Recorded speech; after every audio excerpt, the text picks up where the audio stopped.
Hello, this is RV Vagabond Jerry, and early this morning I left my motorhome at a Miami airport parking lot and I flew to Barbados, and I'm here to take a 7-day cruise on the Royal Clipper.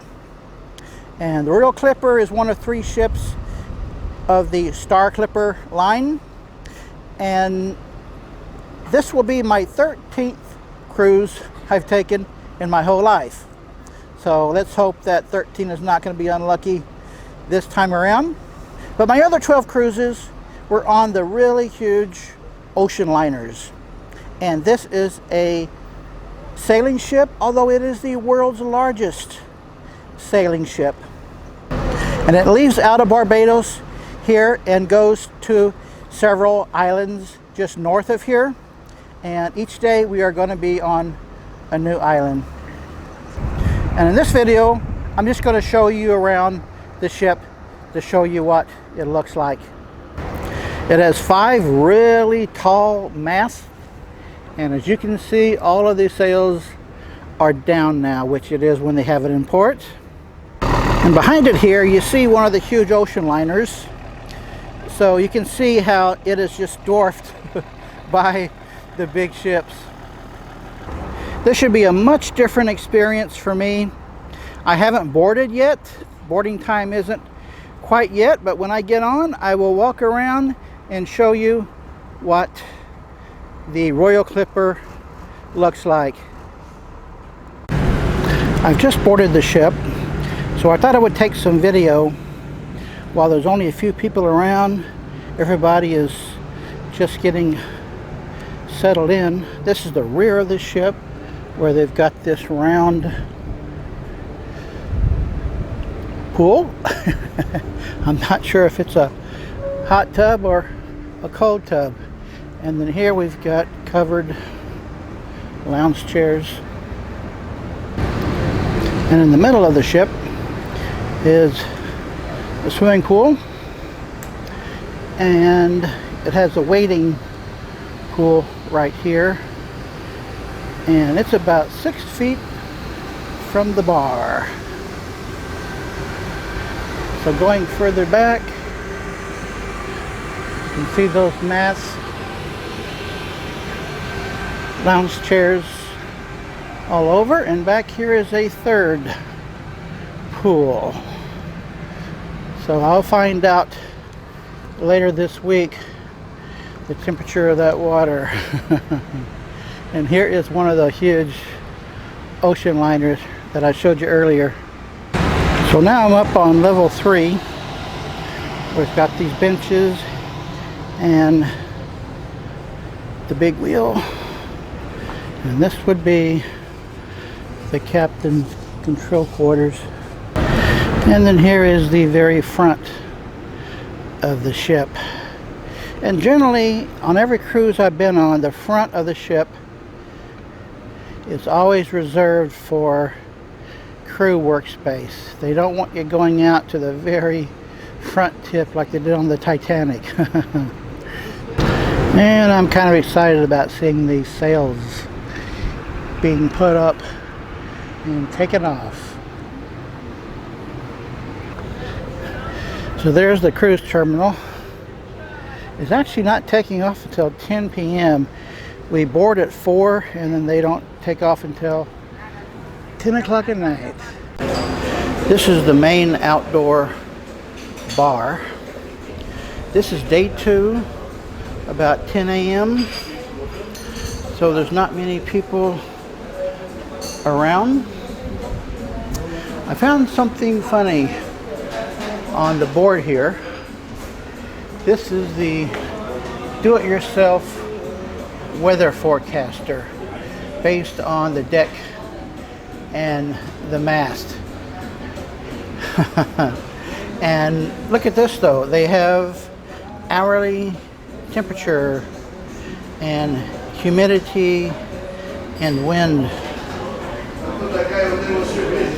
predictions. That's nice. And here's the information about the day's activity.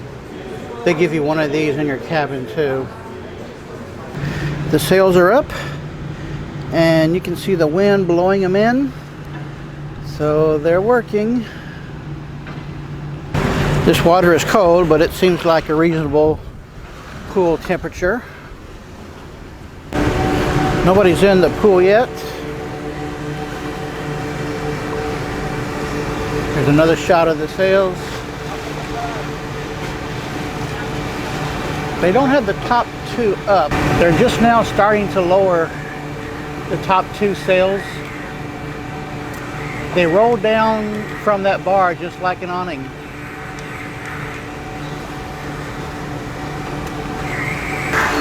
They've got a complicated contraption here to lower whichever one of the sails they want. And here goes the top one.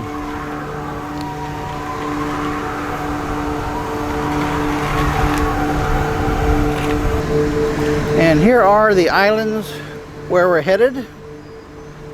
This is day 3, and we were sailing with all of the sails down except for the side sails, because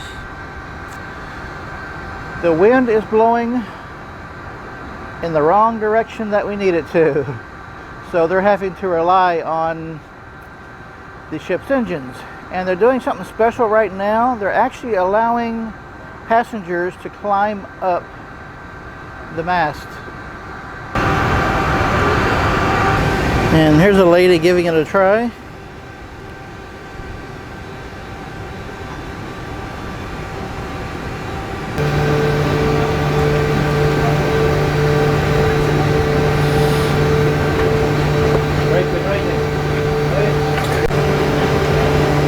There's another lady. He's a better man than I am.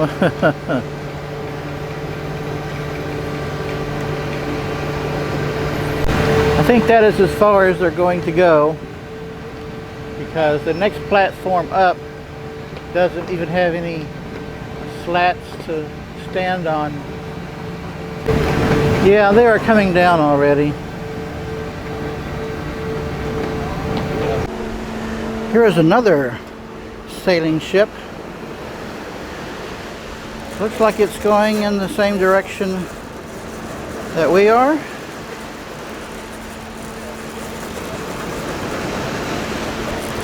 And they've got people looking out at us too.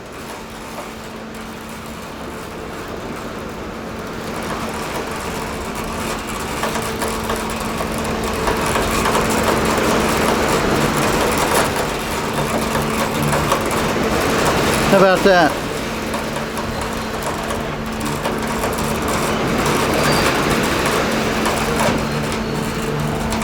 You can see various islands in the distance there, and I see that now they are starting to put up some of our sails, so the wind direction may be changing. Yeah, they are putting up a lot of the sails now.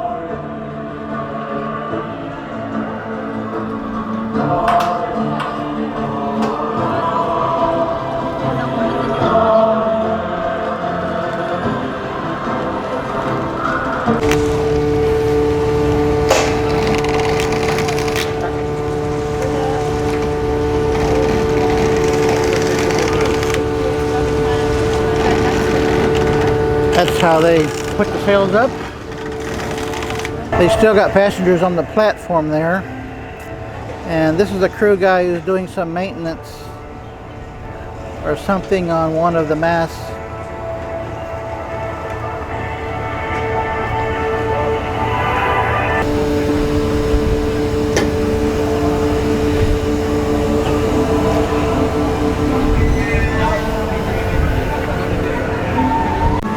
They have also twisted the crossbars so that it catches the wind just right.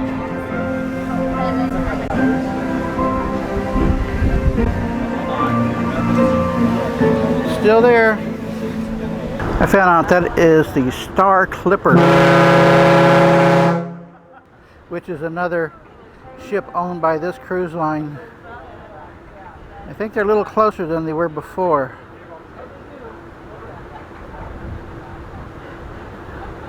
We're looking at them, they're looking at us. This is the deck crew posing for pictures.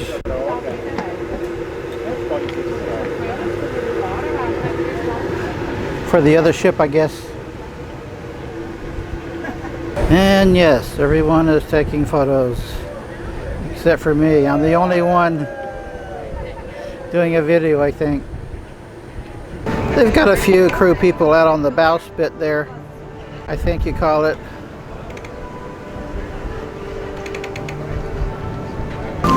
Well, it's been a while now, and that ship, which I think the name of it is the Starflyer, they have moved completely to the other side of us. Right beside the island there, and that's where we're going today, is at this island. Right beside it there, you can see a really small sailboat.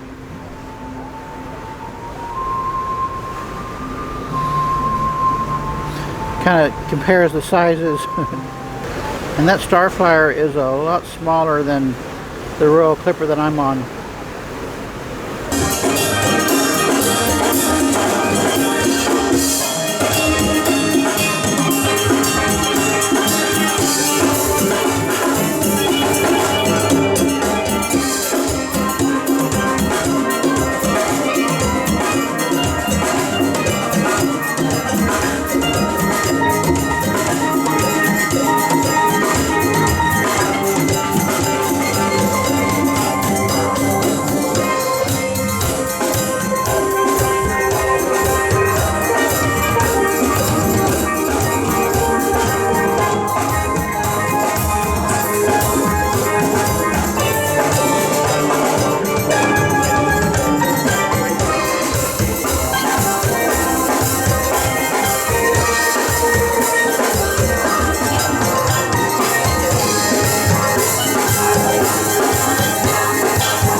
Here's a pic of the ship with all of the vertical sails up. They haven't put the horizontal sails up yet. Now they've got most of them down. It takes a really long time to get all of the sails down with all those different mechanisms and ropes. They took us out on this tender boat just so we could get pictures of the ship with all the sails down, with all the sails up. It's kind of confusing because when the sails are down, they actually have come up, and when the sails are up, they've come down.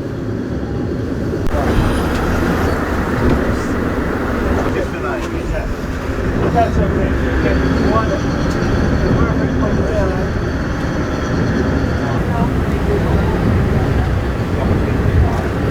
They missed one, the top rear. I know. This is an electronic compass. This is a magnetic compass. So in case electricity goes out on the electronic compass, they then rely on the magnetic compass. And these wheels are used to steer the rudder, and they're letting us go into the bridge now. What has been done? They get the order now to take those square sails. So, for understanding, to set any square sail, then I start the pump here. I give the control to the control station, sea cloud. Then you will need on each mast 10 men. So I have to be very short because where is the engine? Otherwise they're going to break hole. Electronic map like this. VHF radio, VHF radio. Have this one. Yeah.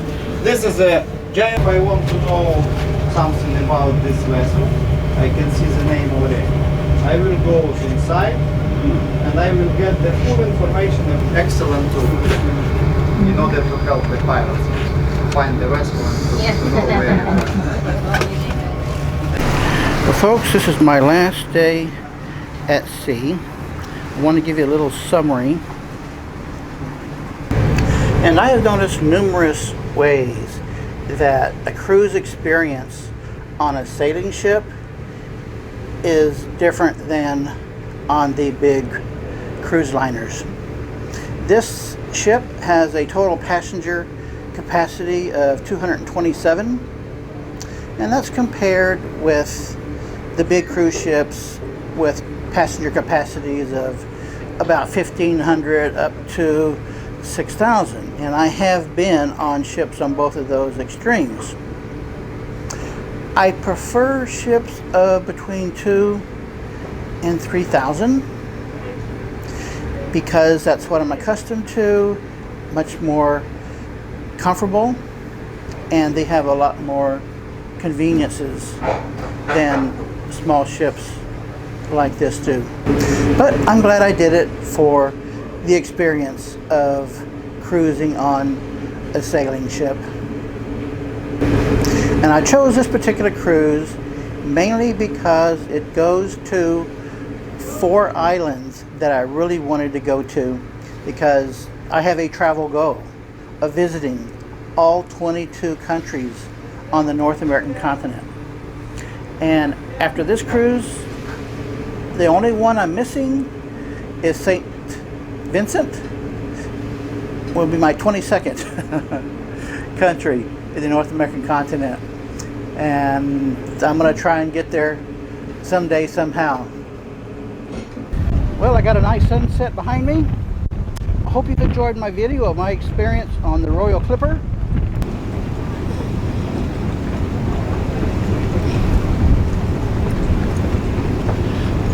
There it goes. Good day, folks.